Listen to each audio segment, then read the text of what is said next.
Hello everybody and welcome back. I have an account for you tonight from a young gentleman called Liam. Sorry, I nearly said his name wrong then. Liam, and it's strange experiences at home. Mysterious noises, growls and howls in the night.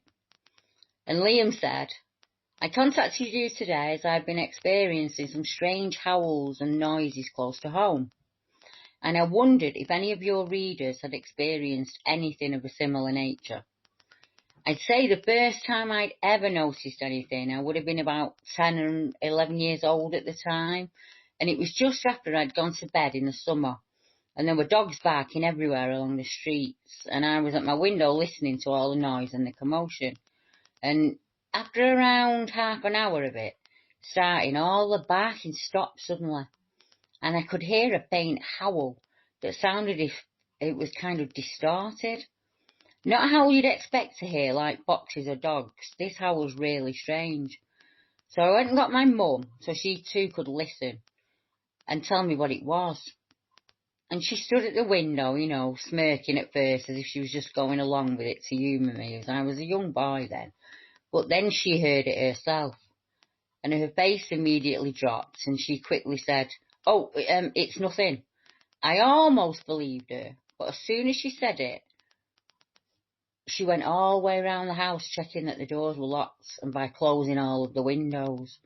This might have been around about 9 p.m. probably, because I remember it being summertime and it was still pretty light outside. But that was back then, and I still live in the same house.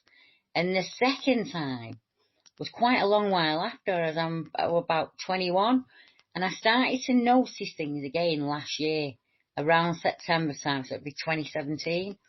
And it started with minor things, such as what I can only describe as hearing what sounded like a dustbin being dragged down the street at a ridiculous speed.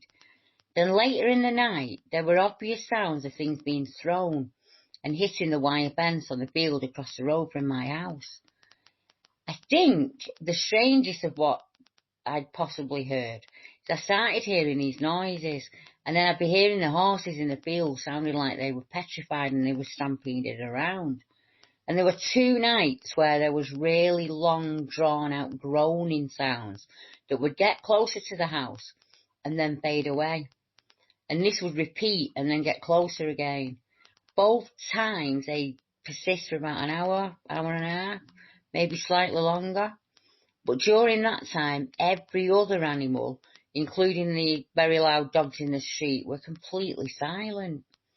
When the noise stopped, it seemed like every animal was in panic mode or shaken up somehow. I don't really know how to describe it. One thing I will mention, but I'm not entirely sure if it has a reasonable explanation or not, is a night in August last year, I could hear a toddler murmuring outside on the street as if it was upset. And I shrugged it off because the folk across the road often had their grandkids round. And they're, usually playing in the garden until all daft times at night. And after I tried to ignore it for probably about 10 minutes, and he went on from murmuring to absolute stomach churning, screaming. It didn't sound like kids playing at this point. So I jumped out of bed and got dressed. I grabbed the bar we used to open and close the latch off without even thinking about it. And I ran outside thinking some child was being hurt or abducted. The moment I got outside, it stopped. Everything was deadly silent. No one was around.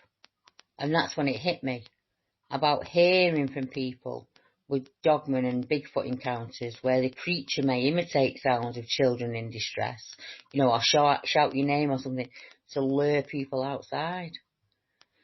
But at this point, I put that out of my mind and I tried to rationalise the experience as I ran up and down at least 5 different streets looking for whatever made the noise, and I saw nobody. I didn't see anyone who'd come outside because they heard the racket too. There wasn't even a house with its lights on, with people looking out the windows or twitching curtains. It was just deadly silent. The next day I asked my parents about what had happened in the night, and they didn't even know I'd gone out of the house, let alone heard a kid screaming. Which I thought was strange because I literally burst out of my room and sprinted down those stairs, not caring about making noise or waking anybody up. I have a recording of the groaning type noises, and I would be interested in knowing what people think of it, because I have no idea at all. I live in an area where there's plenty of wooded places, etc. And we have a lot of water sources around here and, you know, plenty of dikes and brooks deep enough for probably anything the size of a horse to move along undetected by most people.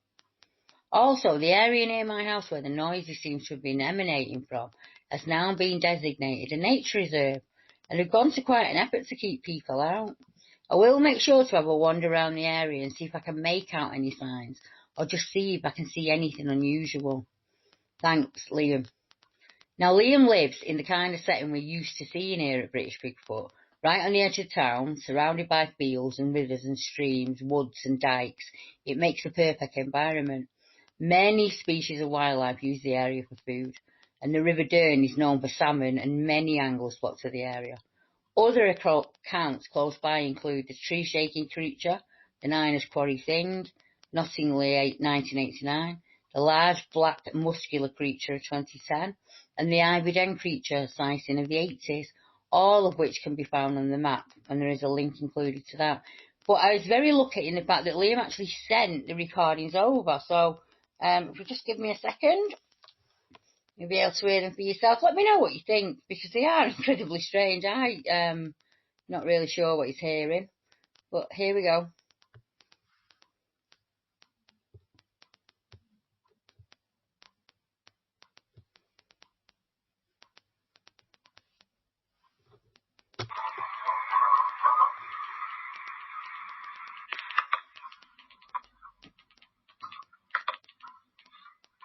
That's just me, right.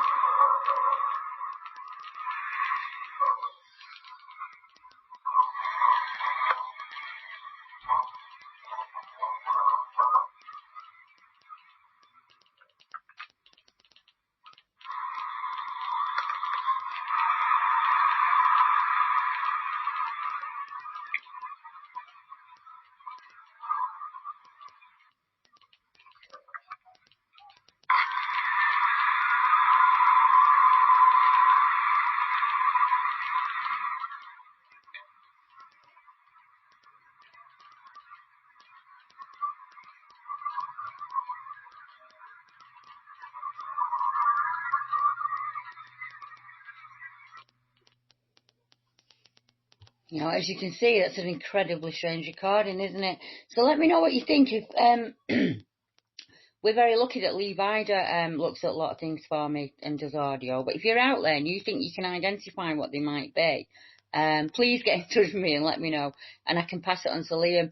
And Liam's got in touch with me today, and he said that he's actually, obviously, like most of us, there's not really much point in him going to the area at the moment. It's really boggy and, you know, wet. But as soon as he can get in there, he'll get in there and he'll give us whatever updates he can. So until next time, thank you very much for joining me. Good night.